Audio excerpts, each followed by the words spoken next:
Yang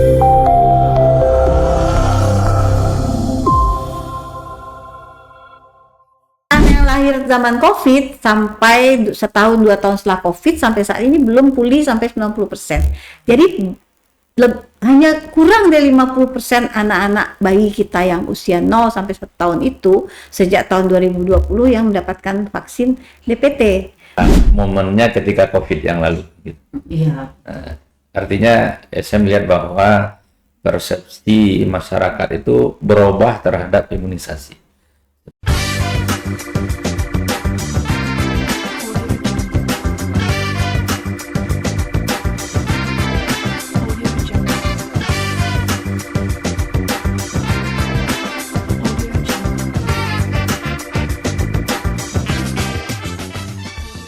Assalamualaikum warahmatullahi wabarakatuh. Selamat siang, sejawat dokter di Kota Padang serta masyarakat di Kota Padang. Pada hari ini, hari Sabtu tanggal 28 Desember 2024, di studio podcast Ikatan Dokter Indonesia Cabang Padang, kita akan berbincang-bincang terkait kesehatan. Saat ini kita akan membahas topik tentang kewaspadaan pertusis di Kota Padang. Saya Noverika Windasari, saat ini sudah bersama 2 orang narasumber kita. Narasumber pertama dari Ketua ID Cabang Padang, Dr. M. Rendra, spesialis bedah torakovaskular. Selamat siang, dokter. Selamat siang, dokter. Kemudian narasumber kita yang kedua, seorang ahli dokter spesialis anak, Dr. Vini Fitriani, spesialis anak konsultan. Selamat siang, Dr. Vini. Selamat siang, saya Vini Fitriani dari IDAI Sumbar. Assalamualaikum warahmatullahi wabarakatuh. Waalaikumsalam warahmatullahi wabarakatuh. Baik, dengan Dr. Rendra, kemudian Dr. Vini, hari ini kita bincang-bincang tentang pertusis ya, dok. Ada seperti yang saya dengar, seringkali kita sering mendengar keluhan mungkin dari orang tua murid atau dari dokter-dokter yang menerima pasien di sekitaran Kota Padang, bahwa ada anak-anak datang atau anak-anak dari ibunya cerita, ini anak saya sakit, batuknya biasa saja, tidak ada demam, tapi batuknya lama, keras, bahkan kadang-kadang matanya sampai merah. Nah, mungkin apakah ini berkaitan dengan penyakit yang akan kita bahas hari ini?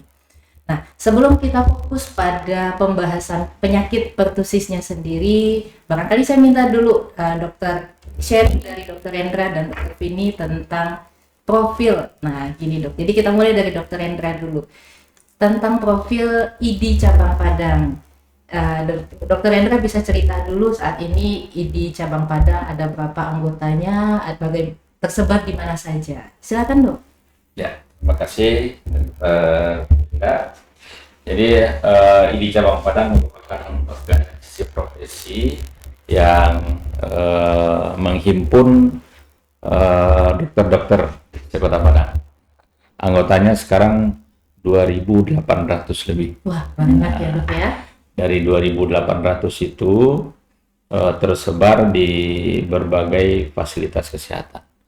Dari rumah sakit, kemudian juga baik itu rumah sakit pemerintah maupun swasta, kemudian juga puskesmas, klinik-klinik, dan juga dokter praktek mandiri. Nah, seterusnya secara status itu ada sekitar 700 PPDS. Kemudian 600 lebih dokter spesialis. Nah, jadi yang dokter umum itu mencapai 1.500-1.600 orang. Nah, itu yang ada di Kota Padang. Dan sebenarnya secara jumlah kalau kita sesuaikan dengan standar WHO dengan jumlah penduduk Kota Padang ini udah sangat berlebih malah gitu. Kan dia satu dokter dalam 1.000 penduduk dari WHO. Nah, penduduk Kota Padang sekitar 1 juta. Nah, kita ada 2.800 dokter. Jadi sudah cukup harusnya. Artinya ya secara ini persoalan kesehatan dari sisi tenaga medisnya harusnya bisa tercover. Itu barangkali. Artinya masyarakat Kota Padang cukup beruntung kita memiliki dokter ahli kesehatan yang cukup banyak ada yang tersebar di Kota Padang. Ya. Baik, terima kasih Dokter Rendra. Selanjutnya Dokter Vini. Dokter Vini ini berarti dari IDAI ya dok Ya, ya, IDAI. Ikatan Dokter Anak Indonesia cabang Sumatera Barat. Iya. Kalau tidak salah Pak Dokter Vini ini dulu sebagai ketua IDAI Iya. sebelumnya. Bisa diceritakan dok tentang IDAI, kemudian saat ini Dokter Vini ada sebagai apa di IDAI? Iya. Makasih Dokter Winda. Jadi kita tahu tadi IDI ya, IDI itu juga banyak cabang anak-anak cabangnya untuk keilmuan. Nah, salah satunya Ikatan Dokter Anak Indonesia yang juga ada pengurus pusat dan ada pengurus cabang provinsi Sumatera Barat ya. Kita memiliki 102 orang dokter spesialis anak di seluruh Sumatera Barat. Untuk Kota Padang lebih dari 40, sekitar 44 orang di Kota Padang kalau tidak salah. Nah, di dalam organisasi IDAI itu juga banyak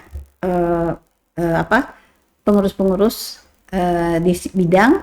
Salah satunya adalah tentang keilmuan. Jadi kalau dari perspektif organisasi IDAI, saya berada di keilmuan unit kerja respirologi anak. Nah, respirologi anak itu membahas mengelola kasus-kasus terkait saluran nafas dan paru-paru. Demikian Dr. Winda. Iya.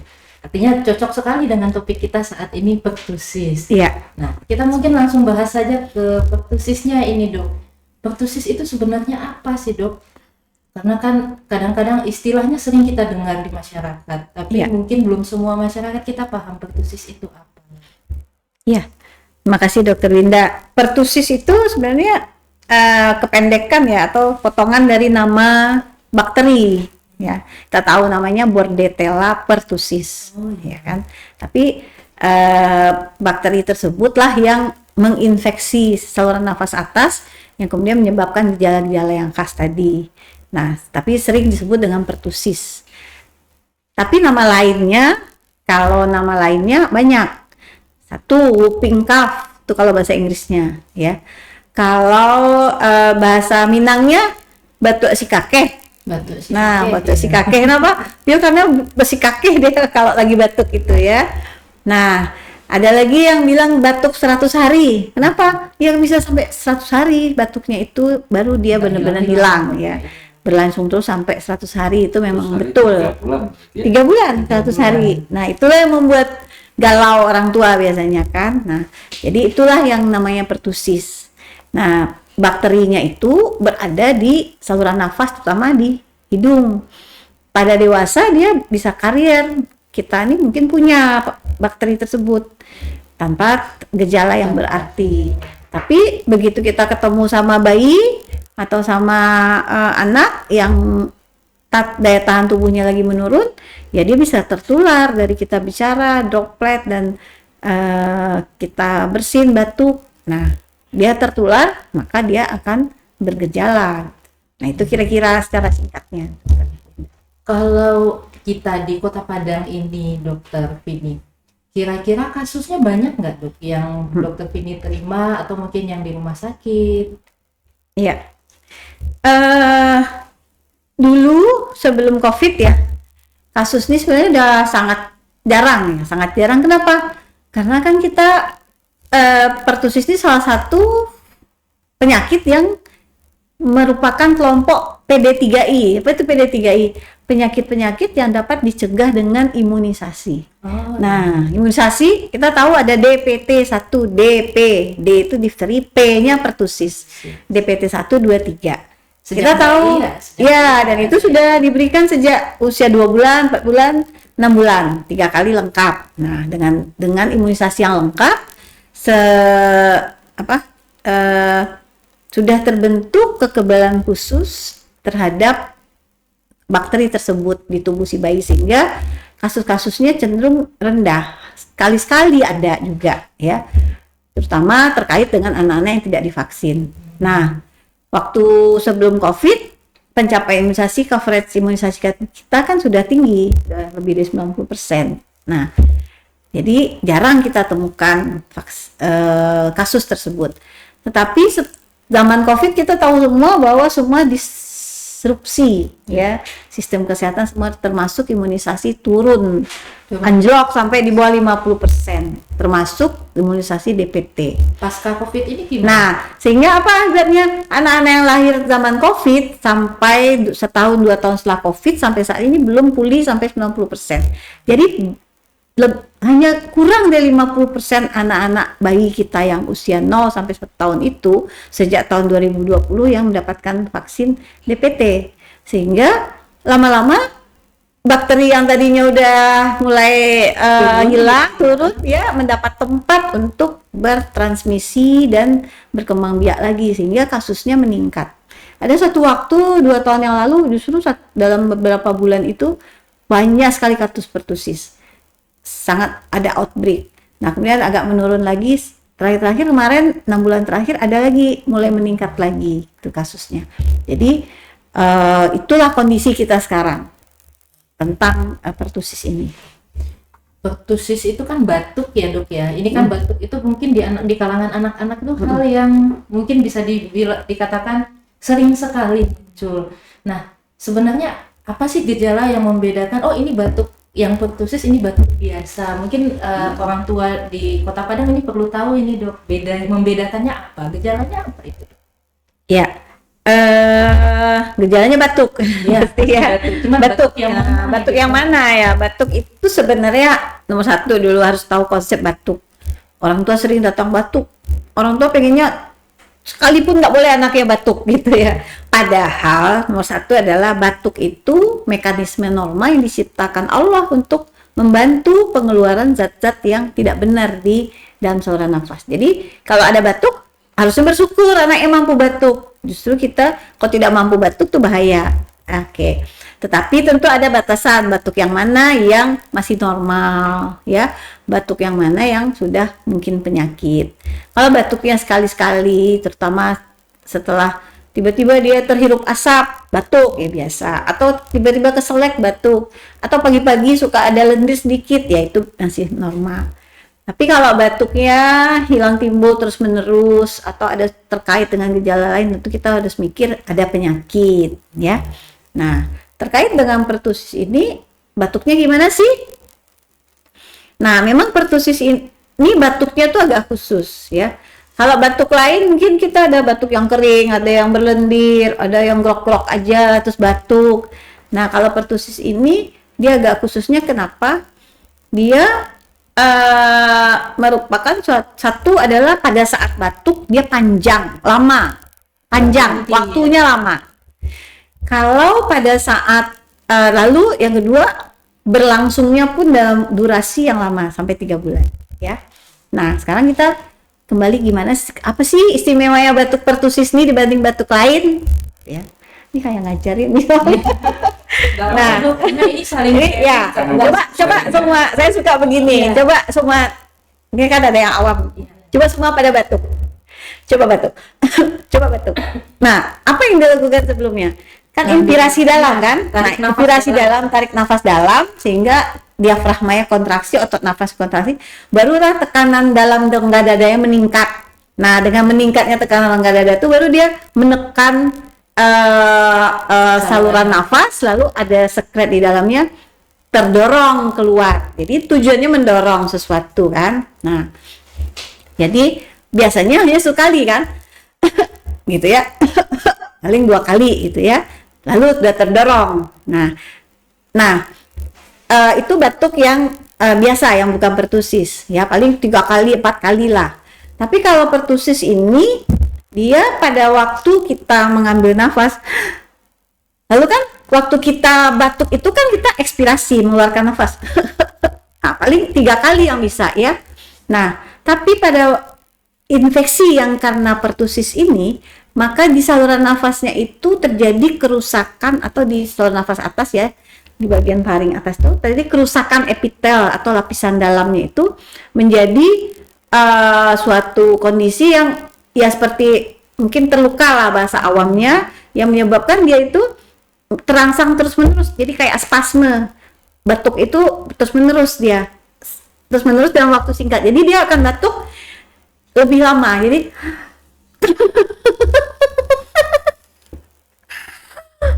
karena dia ekspirasinya lama, spasme, batuk terus, di akhir ujung batuk tuh dia akan secara spontan, bukan sesak nafas, secara spontan dia akan narik nafas karena dia udah butuh oksigen lagi kan. Nah, jadi panjang.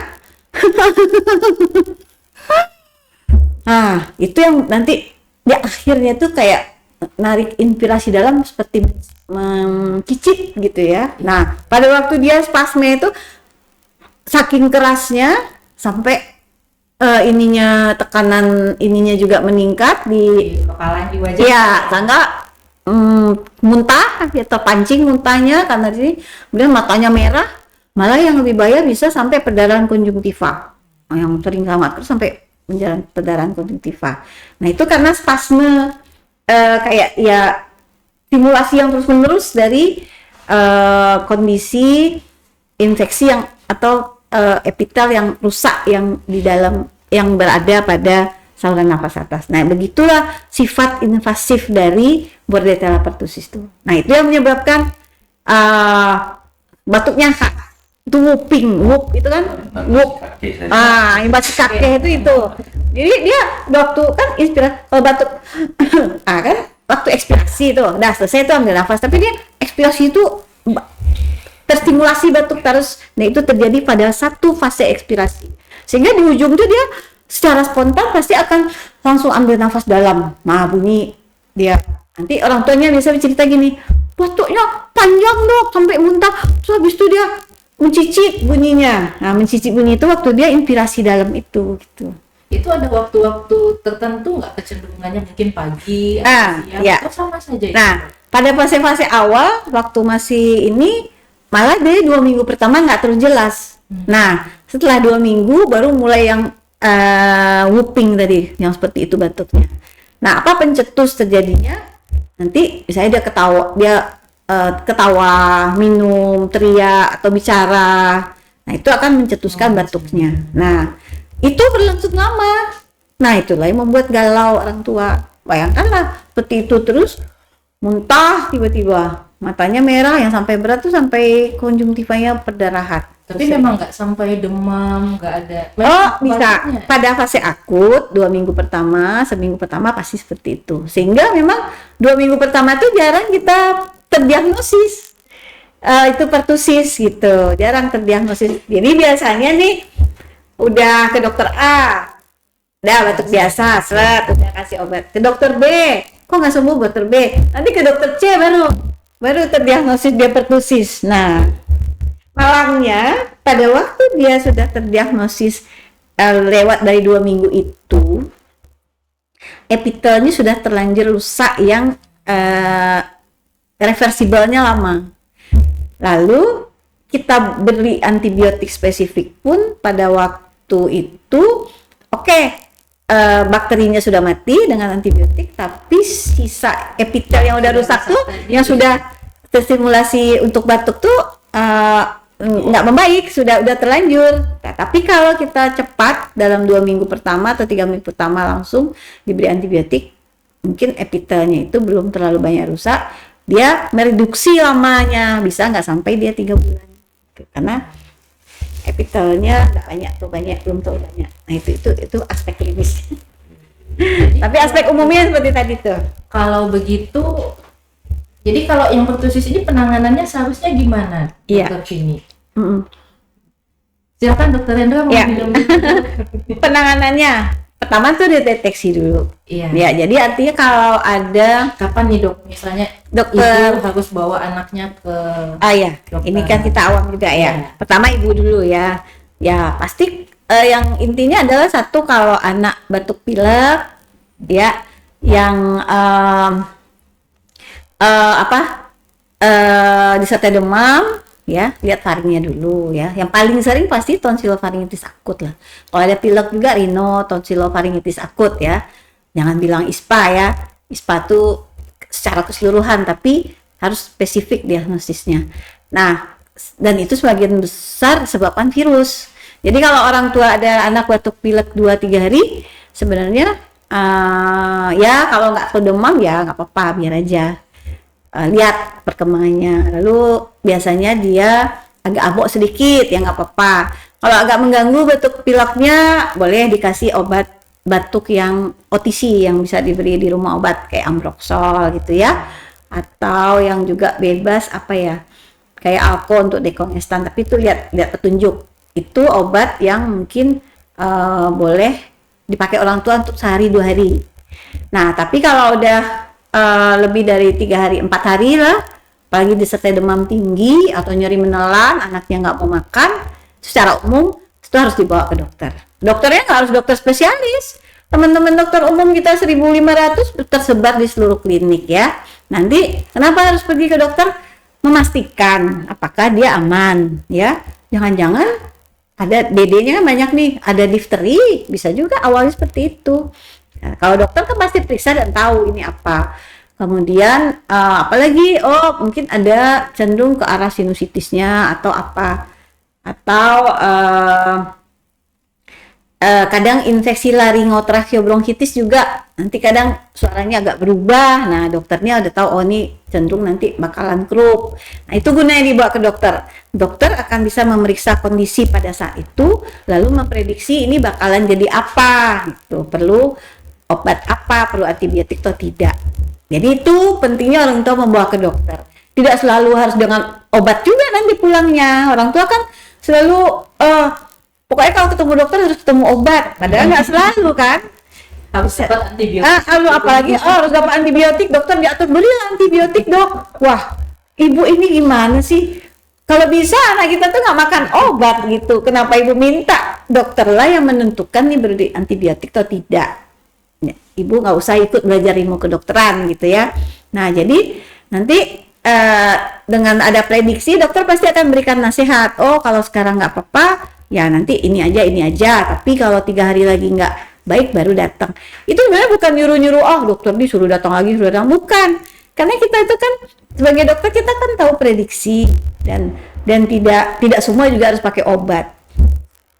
Lalu kalau misalnya ternyata dicurigai, kok batuknya udah seminggu lebih dan cenderung sudah mulai ke arah gejala pertusis, maka dokter udah mulai waspada, ya kan? Pasti ditanya, dokter pasti akan nanya, Bu, anaknya dulu diimunisasi DPT nggak?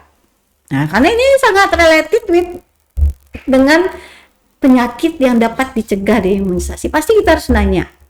Oh enggak, nah kita udah wah imunisasi DPT si Alazio kok jangan pertusis. Nah pasti dokter udah mikir itu kan, itu yang nanti kalau dokter udah mikir itu, maka itu sudah bisa dokter memberikan obat antibiotik yang spesifik untuk pertusis supaya kita memotong tadi ininya. Oh, perlu periksa darah nggak? Perlu periksa ini nggak? Kalau kita bilang yang ideal harusnya di swab, lalu kita periksa PCR-nya, kultur. Tapi itu kan tidak mudah dan sampai saat ini kita belum ada yang yang PCR yang untuk itu yang untuk pelayanan lah, untuk penelitian mungkin ada sampai saat. Jadi makanya kita berdasarkan klinisnya kita udah bisa menduga dan bisa memberikan pengobatan. Bisa. Ya, itu kira-kira. Saya ke Dokter Endra dulu nih, ya Dokter Vini ya. Nah, Dokter Endra yang mengomandoin sekarang di ID Cabang Padang, dokter-dokter yang tersebar di Kota Padang. Kira-kira peran ID Padang dalam membantu dalam penanganan pertusis seperti apa, Dok? Ya, bagi saya yang menarik itu keterangan Dokter Vini tadi terkait penurunan angka imunisasi. Ya. Nah, karena ada momennya ketika COVID yang lalu. Gitu. Iya. Artinya saya melihat bahwa persepsi masyarakat itu berubah terhadap imunisasi setelah wabah COVID, gitu kan. Nah, sehingga ya kita kembali ke titik itu ya. Harus mulai lagi dari awal untuk membangun persepsi terkait imunisasi. Iya. Nah, karena dengan wabah COVID, malah yang muncul itu sekarang malah anti vaksin ya. Penyakit lama, ya, vaksin, ya, muncul penyakit lama. Ya. Nah, sementara kan ya riwayat masa lalu ya dari zaman Orde Baru kita sudah berhasil dengan imunisasi, pemberian vaksin pada anak, pertusis sudah ditekan, eradikasi polio dan sebagainya dulu kan. Nah, sekarang kan muncul lagi penyakit itu. Nah, jadi tugas utama kita ya edukasi lagi, gitu. Memberikan edukasi lagi seluruh anggota ID yang meyakinkan bagaimana pentingnya imunisasi. Nah, sehingga diharapkan ya anak-anak kita, generasi kita tidak muncul lagi ke depannya penyakit seperti ini kan gitu. Nah, jadi tapi memang tugas edukasi ini yang paling berat. Ya. Nah, merubah mindset. Tapi harus dilakukan terus-menerus ya. Oh iya, Hendra. ya, Ya. makanya kampanyenya selalu. Iya, iya. Betul, betul. Kuncinya imunisasi ya, Dokter Hendra. Jadi kita kembali ke pertusis, Dokter Vini. Itu kan tadi Dokter Vini cerita ketika anak ini sudah terdiagnosis pertusis, maka ada penanganannya. Nah, untuk pencegahan bagaimana, Dek? Pencegahan spesifik, jadi supaya kita semua tahu atau nanti dokter-dokter di Kota Padang bisa mengedukasi setiap pasien yang datang berobat atau dari masyarakat yang mendengarkan podcast kita hari ini juga bisa menerapkan nanti di rumahnya masing-masing. Bagaimana sih pencegahan jangan sampai pertusis ini terkena untuk anak-anak Ya. di Kota Padang? Ya, betul. Baik, ini pencegahan pada saat ada kasus dulu ya. Jadi misalnya ada anak yang Ada anak kata yang dokter, batuk. oh ini kayaknya batuk 100 hari nih Bu. Berarti dia pertama dia pasti diberi obat oleh dokter ya. Obatnya antibiotika golongan makrolide. Nah itu dokter tahu. Nanti ada eritromisin, ada azitromisin. Untuk bayi 6 bulan ke bawah lebih disukai azitromisin ya. Dilihat dosisnya. Nah diberikan berapa hari ada petunjuknya. Itu untuk. Nah lalu gimana si ibu? Satu adalah anak yang sakit kalau bisa dipisahkan dulu dari saudaranya. Jadi kalau dia ada beberapa orang, ya dia kamarnya dipisah dulu. Kenapa? Karena dia sangat infektif, ya mudah nanti menular ke saudara. Dari anak ke dewasa bisa menularkan juga, Dokter Vini? Bisa, tapi dewasa kan tahan banting. Itu masalahnya. Dewasa set, oh udah dia nempel aja, nggak gejala. Nah nanti dia menularkan lagi sama. Yang dari dewasa Iya, jadi itu bahaya juga. Jadi perlu kalau dewasa tuh pakai masker ya. Terus pertama mungkin melindungi dari dia tertular dari anaknya. Yang kedua, kalaupun dia tertular dia nggak menularkan pula pada anak yang lain. Seperti itu ya. Kemudian seperti itu. Kemudian ya lingkungan rumah pastilah ya harus ada sinar matahari, udara yang bersirkulasi baik. Itu standar yang harus diikuti untuk penyakit terkait saluran nafas apapun ya. Nah kemudian kalau sudah kapan nih? Oh ternyata setelah ditanya dokter, oh dia belum imunisasi ternyata. Nah itu gimana?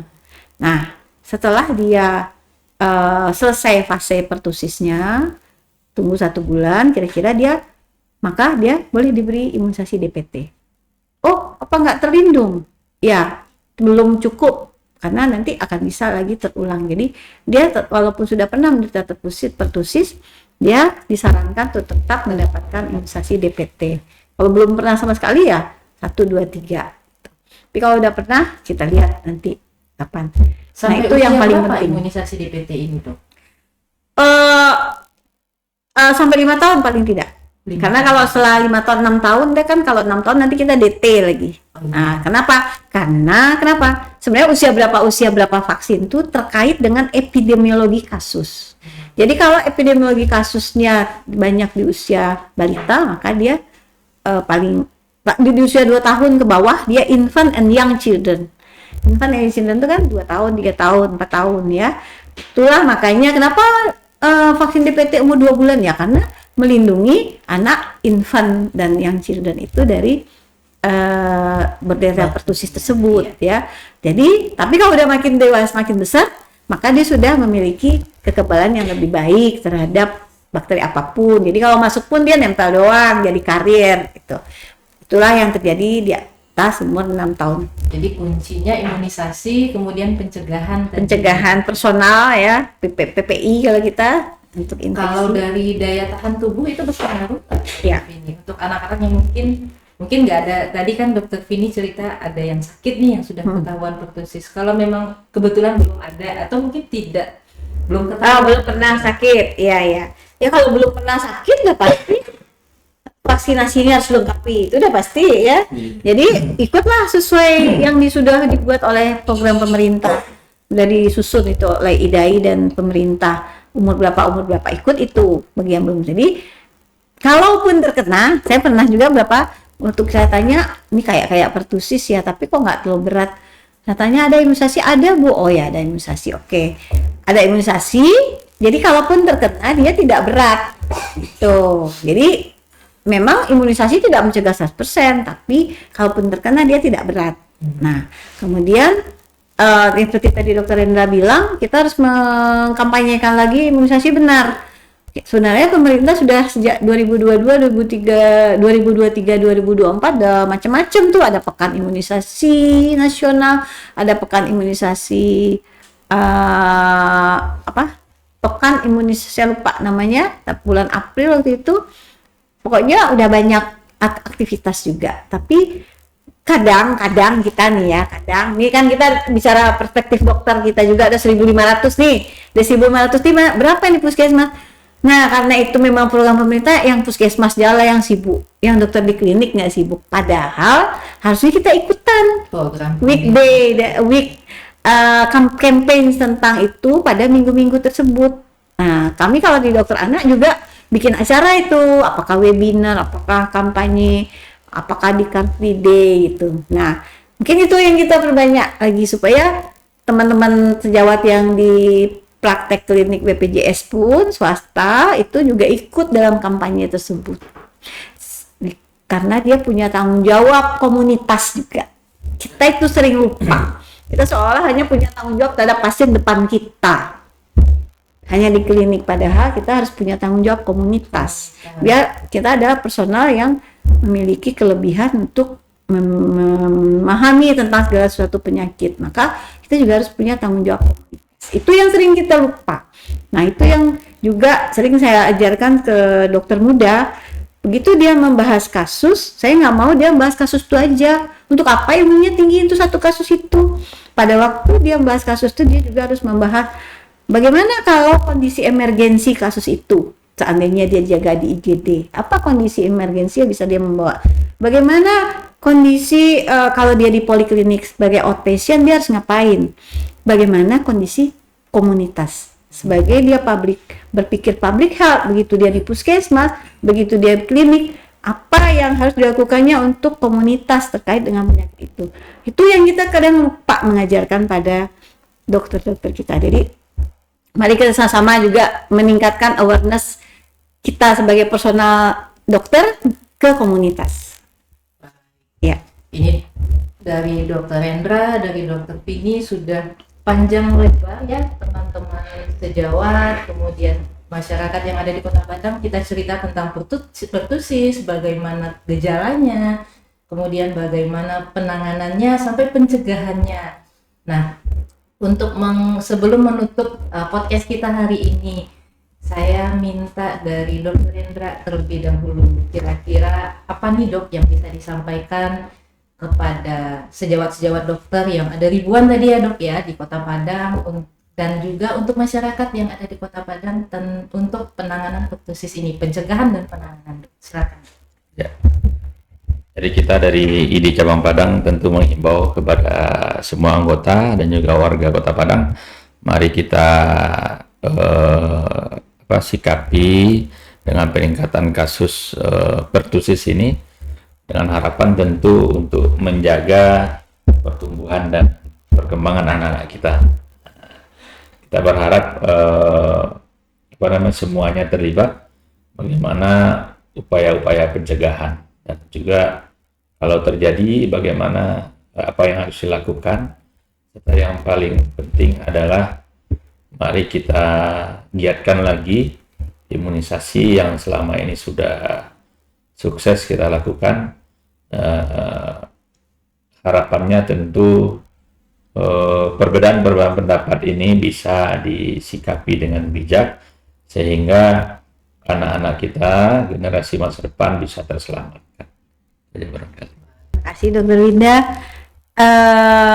Pertusis adalah penyakit infeksi saluran nafas atas yang disebabkan oleh bakteri Bordetella pertussis dan dapat menyebabkan gejala batuk yang berat dan berlangsung lama, panjang dan berlangsung lama sampai 3 bulan. Namun dan juga bisa komplikasi, tadi kita lupa, bisa komplikasi menjadi pneumonia juga, infeksi paru-paru. Nah, padahal penyakit ini bisa dicegah dengan imunisasi DPT. Ada 3 kali, 1, 2, dan 3. P-nya itu pertusis. Nah, kalau anak yang sudah diimunisasi, berarti dia sudah punya kekebalan khusus terhadap bakteri tersebut. Dia punya tentara Kopassus terhadap bakteri tersebut, sehingga bakteri itu bisa dilawan dengan tepat dan tangkas gitu ya. Namun kalaupun dia berhasil masuk, gejalanya akan jauh lebih ringan daripada yang tidak. Kemudian jadi laksanakanlah imunisasi pada anak-anak Anda, ibu-ibu. Jangan lupa selalu patuhi jadwal imunisasi supaya anak kita terlepas atau terbebas dari penyakit-penyakit yang dapat dicegah dengan imunisasi, salah satunya pertusis. Supaya anak kita tumbuh kembang dengan baik, menjadi harapan masa depan kita, karena kita adalah masa lalu, tetapi anak kita adalah masa depan, maka mereka adalah aset berharga kita. Makasih. Luar biasa dari Dr. Rendra dan Dr. Vini. Baik, jadi rekan-rekan semua, masyarakat semua yang ada di Kota Padang, bahwa pertusis itu bukan penyakit yang harus kita takuti, tapi memang perlu kita waspadai. Pencegahannya tadi sudah banyak disampaikan. Kemudian ketika memang terdeteksi anak-anak yang ada di lingkungan kita mungkin menderita penyakit pertusis, maka jangan segan untuk segera membawa ke dokter-dokter terdekat. Karena semua dokter juga pasti akan segera bisa mengidentifikasi dan memberikan pengobatan yang tepat. Nah, tadi yang paling penting, titip pesan dari kedua narasumber kita bahwa imunisasi ya dok ya. Imunisasi, kalau masih ada yang kurang imunisasinya, mohon segera dilengkapi sehingga kita bisa bersama-sama untuk menurunkan angka pertusis ini terutama di Kota Padang. Baik, terima kasih banyak Dr. Rendra, Dr. Vini atas kesediaannya sharing berbagi pada acara podcast ID Cabang Padang pada hari ini. Pada kesempatan kali ini kita akhiri podcast kita dari studio Ikatan Dokter Indonesia Cabang Padang. Saya Novelika Windasari, mohon pamit. Assalamualaikum warahmatullahi wabarakatuh.